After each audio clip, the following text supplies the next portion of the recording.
Salut! Aujourd'hui on se retrouve pour une nouvelle vidéo où je vais tester une nouvelle palette.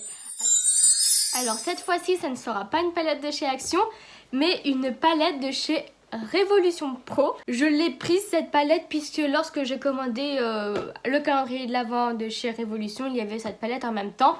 Donc voilà, alors ça se présente dans un petit, dans une petite boîte où il y a un carton. Je ne sais pas à quoi ça sert, ils auraient dû faire beaucoup plus petit. Ça aurait été plus pratique, plus logique aussi. Et après, il y a la palette qui est encore dans un autre carton. Enfin bref, là c'est donc la Influencer Overnight avec un superbe accent anglais. Je vais l'ouvrir pour vous montrer les couleurs. Donc on retrouve le même packaging déjà que celui que je vous ai montré tout à l'heure. Et donc l'intérieur de la palette se présente comme ça. Hop, sans le film, ça sera mieux.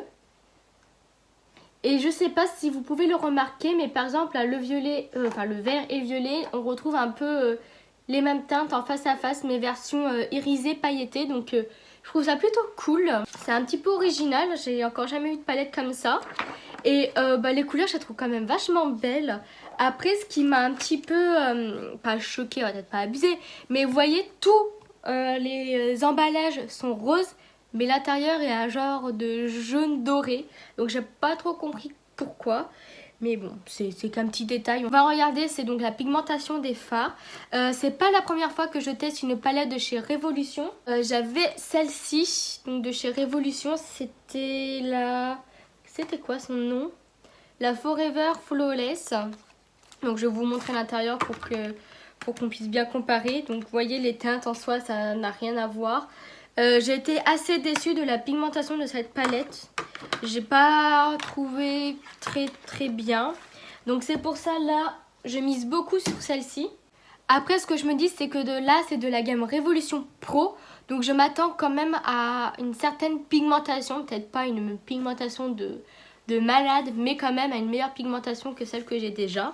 J'ai déjà appliqué ma base à paupières, donc j'ai appliqué celle que j'applique habituellement, donc de chez Shiglam, et on va donc pouvoir passer au maquillage. Je sais déjà ce que je vais faire, donc ça va aller très vite.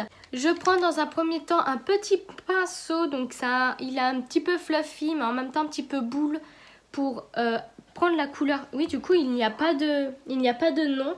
À l'arrière, on a les... Je ne sais pas si vous pouvez voir avec la lumière. On a le numéro, donc des teintes. Et on a pareil mes versions de couleurs sur le packaging. Donc je pourrais essayer de vous donner le numéro. Ça pourrait être pratique. Alors du coup, que je le prenne dans le bon sens. Là je vais prendre donc la teinte 22. Et il n'y a pas de miroir. Donc moi j'aime bien quand il y a un miroir. Mais bon, c'est pas très grave. Hein. Je vais utiliser celui que j'ai juste ici. Bon, j'ai tapé plusieurs fois dans le pan. Mais pour l'instant il n'y a pas beaucoup de matière qui s'est prélevée. Je vais bien insister. Ah là déjà il y en a un peu plus. Et je tapote dans mon coin externe. J'essaye déjà de construire un petit peu mon maquillage. Je vais également la déposer dans mon creux de paupière. Bon, pour l'instant je suis déçue parce que bon, vous voyez dans le pan elle est assez foncée, mais sur mon œil je trouve que c'est pas vraiment tout à fait la même couleur. Mais on va voir comment qu'elle se travaille quand même, hein. Ça ne veut rien dire. Donc je vais faire plusieurs maquillages avec cette palette puisqu'il y a pas mal de teintes, donc il y a quand même pas mal de possibilités de make-up. Donc je vais essayer de l'exploiter un maximum pour vous donner un avis vraiment complet, notamment par rapport à ceux-là, la lignée là de fards irisés. Je vais voir s'ils ont quelque chose de spécial puisque ça m'intrigue qu'ils sont dans ce format-là. Là, donc je fais les deux yeux en même temps. Je prélève vraiment pas mal de matière, le maximum que je puisse. Mais je pense pas qu'on peut avoir quelque chose de plus intense. Donc je pense que déjà le problème de cette palette c'est qu'il n'y a pas de fard d'intensité. Donc un noir aurait été pas mal parce que si déjà ce violet, il y a deux couleurs très foncées, le violet et le bleu juste là, ne servent pas à intensifier beaucoup le maquillage, c'est un petit peu dommage. Ensuite, je prends un peu le même genre de pinceau que je viens de prendre, mais version un peu plus fluffy, pour donc appliquer nos couleurs pour estomper ce fard. Et je vais prendre celle-là, donc qui est la 26. Donc là, je la prélève cette fois-ci sur le bout de mes poils et je viens dégrader. Moi qui voulais un maquillage plutôt violacé, je vais me retrouver avec un maquillage qui va tirer un peu sur le rose. Bon, c'est pas très grave, hein. Et en même temps, j'en profite pour faire à ce niveau-là. Là, le but, c'est vraiment d'effleurer ma peau pour dégrader les deux couleurs ensemble. Bah écoutez, pour l'instant, les teintes se mélangent plutôt bien ensemble. Elles sont assez faciles à dégrader, en même temps, vu la pigmentation, heureusement. Bon, il y a quand même une pigmentation présente, hein. C'est pas, les fards ne sont pas trop en transparence. Ce dont j'avais peur aussi, c'était que les fards ne soient quand même un petit peu en transparence. Ce qu'il faudrait que je fasse, c'est retester la première palette que j'avais de chez de chez Révolution, afin de comparer les deux et de voir si celle-ci est quand même mieux en pigmentation ou pas. Mais je pense que oui quand même, donc si j'ai le temps de le faire avant de vous poster la vidéo, je voulais l'inscrire au niveau de l'écran pour que vous puissiez le savoir. Au début, j'ai hésité à redégrader avec une autre couleur. Je vais quand même essayer. Donc je reprends un autre pinceau fluffy et je vais prendre donc celle-ci. Donc là, c'est la 1. Et je viens me placer encore à l'extérieur. Là, ça va être vraiment du détail. Et bien évidemment, je viens y faire à ce niveau-là. Je suis en train de penser, j'aurais pu faire le ras des cils en même temps. Dans cette palette, je suis en train de penser, mais il n'y a pas de fard beige. Moi qui en applique tout le temps un. Mais bon, c'est pas très grave, on va dire que ça va faire l'affaire quand même. Donc là, vraiment, je prélève quasiment pas de matière. C'est vraiment pour finoler le dégradé. Je vais essayer de revoir un petit peu plus d'intensité. Donc je reprends le pinceau avec lequel j'ai appliqué le tout premier violet. Et je viens en réappliquer, donc là où j'ai déjà appliqué les fards. L'estompage, il se fait vraiment très bien. Ça, c'est vraiment cool. Et je reprends le pinceau avec lequel j'ai appliqué le violet intermédiaire pour bien finoler, pour pas qu'il n'y ait de démarcation. Au niveau donc de ma paupière mobile, cette couleur-là me tente beaucoup. Donc c'est pour ça que je vais faire d'autres maquillages parce qu'il y a trop de couleurs qui m'attirent en fait. Écoutez, je vais prendre un petit pinceau plat. Je vais essayer d'y faire sans base. Et je vais prendre donc celle-ci. Donc c'est la 28. Déjà, je n'arrive pas du tout à la prélever avec mon pinceau. Ça a l'air d'être un fard plutôt crème. Je vais essayer avec mon doigt. Ouais, il est totalement crémeux. Très agréable du coup à prélever. Oh, trop joli. La couleur est juste sublime. Elle reflète trop bien la lumière. J'adore. Donc très agréable du coup à appliquer avec le doigt vu que c'est en crème. J'adore les fards irisés qui sont en crème parce que ils sont trop beaux. Vous voyez la lumière que ça apporte, j'adore. Vraiment, pour l'instant, j'adore. Ça rattrape largement le manque d'intensité du premier fard violet que j'ai appliqué. Donc j'essaie de prendre quand même mon pinceau plat pour bien délimiter quand même mon fard irisé. Puis le pinceau violet, j'en réapplique un petit peu et je viens faire des petits va-et-vient entre les deux pour estomper ensemble. Je vais donc pouvoir m'attaquer au ras des cils puisque le maquillage est plutôt bien déroulé. Ce qui manque, c'est vraiment l'intensité. C'est dommage. Ou alors, ils auraient dû mettre un fard noir. Vraiment, c'est ce qui manque. Une couleur plus intense pour rendre le maquillage plus profond. Donc là, avec un petit pinceau, je viens déposer la couleur violette. Je peux utiliser en même temps le pinceau violet pour estomper, enfin commencer à estomper. Après, je prends le second violet, juste ici. Je viens dégrader en pensant à bien rejoindre à ce niveau-là. Maintenant que je suis en train de mettre le deuxième violet, je me rends compte que oui, le rose, il a vraiment servi à quelque chose. Donc, c'est plutôt cool. Justement, je viens le prendre pour finir le dégradé. Et comme tout à l'heure, je reprends le violet foncé pour venir réintensifier le tout. Et bien faire le raccord ici. Je vais donc pouvoir terminer par une couleur au coin interne. J'hésite. Je pense que je vais en swatcher pour savoir laquelle irait mieux. Je vais swatcher celle-ci et celle-ci. Donc c'est la 15 et 19. Donc là, les deux, elles sont quand même moins crémeuses. La dorée est jolie, mais j'ai peur qu'elle soit justement trop foncée. Sinon, je vais swatcher aussi celle-là. Donc c'est la 29. C'est encore pas la même texture. Je sais pas si vous pouvez le voir, mais là, elles sont assez proches. Je vois quasiment pas de différence, hein, par... ouais, on va dire le fini, il est pas tout à fait le même. Ben, je vais quand même essayer donc d'appliquer la 15 puisque je pense que le doré, ça va être trop doré justement. Et est-ce que je le fais au pinceau ou au doigt? Vaut mieux que je le fasse au doigt, c'est là où j'aurai la meilleure intensité. Bah, s'il y en a une en fait. Après avoir testé le fard irisé violet, là je suis un petit peu déçue. Hein. Faut intensifier, enfin faut insister quand même pas mal pour avoir un petit peu de rendu. Mais bon, ça va, on s'en sort quand même.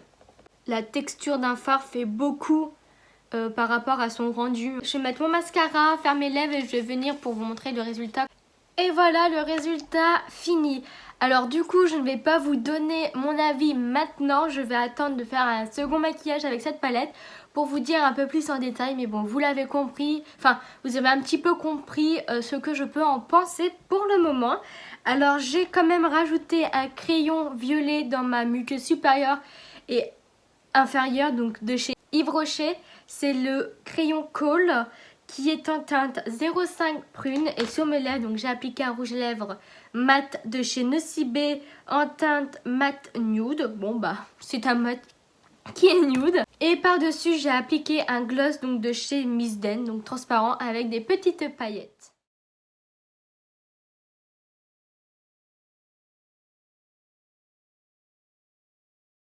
Alors pour ce deuxième maquillage, on va un petit peu aller dans l'impro.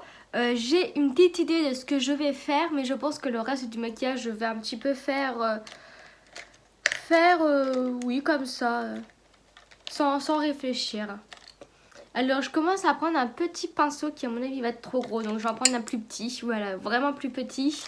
Et je vais prendre de la couleur 21 juste ici. Dans un premier temps, donc déjà c'est très poudreux dans le pan.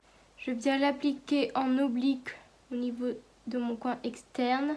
Je tapote pour essayer de la déposer et avoir un maximum d'intensité. Après, je reviens au niveau de mon coin externe. Et je viens remonter de niveau de manière assez droite en direction de mon sourcil. Et d'ailleurs, je viens d'en mettre trop haut. Voilà, on va dire comme ça pour l'instant. Donc là déjà la couleur franchement elle n'est pas très intense. Elle est un petit peu quand même en transparence, donc c'est un petit peu dommage. Donc j'ai déjà appliqué ma base à paupières et puis là j'ai appliqué celle de chez Max More. Je vais prendre un petit pinceau un peu plus dense que le précédent pour venir estomper, donc vraiment un petit. Et je viens prendre la couleur qui est juste à côté, donc c'est la numéro 25. Et je viens donc dégrader ce que je viens de faire. Je tapote bien pour éviter les chutes au niveau de l'extérieur. Et j'essaye d'étirer. Alors déjà, je ne sais pas si vous pouvez le voir, mais là, il y a un trou complètement qui s'est formé. Si je tape juste... Ouais, non, là, franchement, c'est quand même catastrophique. J'ai un trou et ma couleur verte foncée, entre guillemets, ne se voit plus. À mon avis, ça va être compliqué pour le maquillage que je voulais faire. Je pense que j'ai juste tapoté en fait. En espérant que ça se dégrade quand même un petit peu. Mais pour l'instant, je suis très déçue de ces deux fards. Mon maquillage, j'aimerais faire un petit peu quelque chose de rétro. Donc une forme qui n'est pas, on va dire, commune entre guillemets. Enfin bon, là avec les fards, ça va être assez compliqué du coup. Quand on tapote déjà, c'est un peu mieux niveau pigmentation. Mais ouais, pour dégrader, c'est compliqué du coup. Hein. C'est dommage. Vous voyez, là encore une fois, ça me refait un trou. Bon, je vais pas venir insister de plus. Hein. À mon avis, c'est le maximum que je vais pouvoir avoir. Donc je prends une base à paupières et je vais prendre un tout petit pinceau pour être le plus précise possible. Donc par exemple, un pinceau un peu comme ça. Ça va faire l'affaire. Donc je prélever de la base. Et je viens en fait... Bon, mon pinceau il est cassé, je vais galérer. Faire une mise au propre. Et je sais pas si vous pouvez bien voir, mais en fait, au niveau de l'extérieur de mon œil, j'essaye de faire un petit arc. Je vais prendre un autre pinceau parce que j'y arrive pas avec celui-là. Bon, je prends un peu le même genre du coup. Hop, je viens un peu l'étirer la base hein, pour pouvoir faire quelque chose après d'homogène. Hop, je peux venir m'aider de mon doigt pour bien dégrader. Ensuite, je vais prendre un petit pinceau boule, si j'en trouve un. Voilà, un petit pinceau boule. J'aurais peut-être pu prendre plus petit d'ailleurs. On va prendre plus petit, comme ça je vais être bien précise. Et cette fois-ci, je vais prendre de la couleur donc 10, juste là. Un petit peu moins poudreuse dans le pan. Donc je pars au niveau de mon coin interne. Et je remonte, pareil, en direction de mon sourcil. Et je peux venir joindre avec le vert que j'ai appliqué tout à l'heure. Donc là déjà la pigmentation est un peu plus présente, hein, un petit peu moins transparente. Donc je fais en sorte de pas trop dégrader les deux couleurs ensemble, mais quand même un petit peu pour éviter que ça fasse juste une démarcation qui ne sera pas très jolie. Je viens donc prendre un petit pinceau estompeur encore une fois. Lequel vais-je prendre? Il faut vraiment un pinceau très précis. Je vais prendre celui-là, il est un petit peu biseauté. Et cette fois-ci, je viens prendre de la couleur juste ici, donc c'est la 13. Et je viens donc estomper le rouge que je viens d'appliquer. Là déjà, les deux couleurs, elles se mélangent entre elles, hein, on peut estomper. Ça ne fait pas de trou. Hein. Je vais prendre un pinceau sans matière et je vais un peu estomper ce niveau-là. Parce que c'est pas facile avec le nez. Donc je peux revenir prendre le genre de rouge orangé. Revenir intensifier. Je reprends mon pinceau avec lequel j'ai prélevé la base. J'en reprélève et je viens faire une mise au propre. Donc là, il faut que j'essaye de me retrouver avec à peu près la même forme des deux côtés. Hein, pour faire quelque chose de symétrique. Donc là, on est quand même plutôt pas mal. Je vais venir avec un petit pinceau plat encore une fois. C'est à peu près comme ça.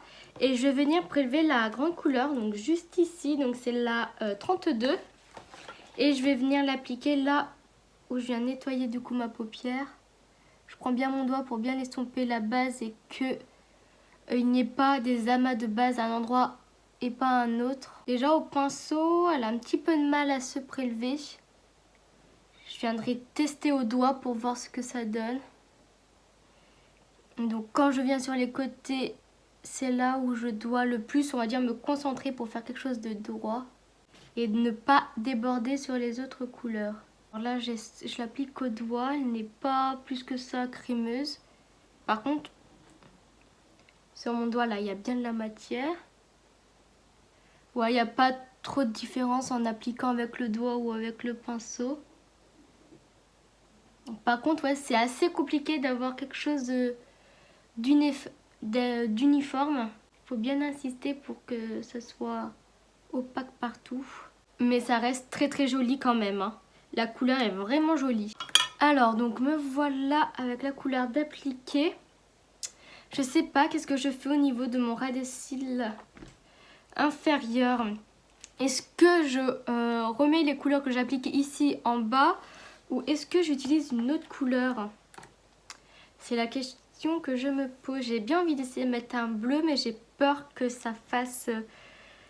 Je vais faire un truc. J'ai une petite idée. Je vais prendre donc la couleur 30, donc qui est le vert juste ici. Un pinceau un petit peu biseauté mais un petit peu épais également. Comme ça environ. Et je vais venir l'appliquer au niveau de mon ras des cils du coup inférieur. En espérant pouvoir faire ce que je veux. Arrivé à ce niveau-là de mon ras des cils, hop, je fais une bascule. Et puis là, je continue légèrement. Vous voyez, là, c'est en train de déplacer le vert. C'est énervant. Et puis, je viens avec mon pinceau avec lequel j'ai appliqué le vert clair tout à l'heure. Je tapote pour enlever la matière et je viens un petit peu estomper pour faire un petit peu moins net. Je prends un petit liner à paillettes blanc et je viens l'appliquer au niveau de mon coin interne, là où il n'y a pas de matière, pour donc apporter un petit peu de lumière. Et avec mon doigt, je viens tapoter pour éviter que ça fasse juste un amas de matière. Que je vais aller mettre du mascara, faire mes lèvres et je vais revenir pour vous montrer le résultat final et vous donner mon avis sur la palette. Et voilà le résultat fini. Alors pour les lèvres, donc j'ai appliqué ce gloss de chez Sephora qui est en teinte 120 Fly. Donc c'est la toute première fois que je l'utilise. Et du coup voilà, je vais donc pouvoir vous donner mon avis sur la palette. Alors les premières teintes que j'ai utilisées donc pour le premier maquillage, elles étaient plutôt pas mal. Notamment celle-là qui était tellement bien à utiliser, qui était crémeuse et tout. Donc j'adore cette texture de fard. Par contre, donc pour les fards verts notamment que j'ai utilisés aujourd'hui, j'ai été extrêmement déçue par le manque de pigmentation, par le manque d'homogénéité et aussi par le fait qu'elles ne se dégradent pas ensemble et même qu'elles fassent des trous quand on applique la matière et qu'on essaye de dégrader les deux fards ensemble. Donc franchement sur ça je suis quand même assez déçue. Le fard que j'ai appliqué pailleté il est très très joli. Je pense qu'il serait peut-être encore plus joli si on l'applique par-dessus un autre fard pour en guise de finition. Parce que là il n'est pas 100% opaque mais honnêtement ça fait largement l'affaire parce que bon, on voit pas de trous, on voit pas d'endroits qui brillent un peu moins que d'autres. C'est vraiment, si on s'en rapproche, on voit c'est légèrement comme ça. Mais c'est largement suffisant aussi. Donc voilà, j'ai pas utilisé toutes les teintes, notamment au niveau des pailletés, parce qu'il y en a vraiment beaucoup. Donc voilà. Mais je vais vous faire du coup quelques swatchs pour qu'on regarde un petit peu la pigmentation. Donc je vais notamment swatcher ceux du bas là, parce que c'est ceux qui m'intriguent le plus. La texture aussi spéciale.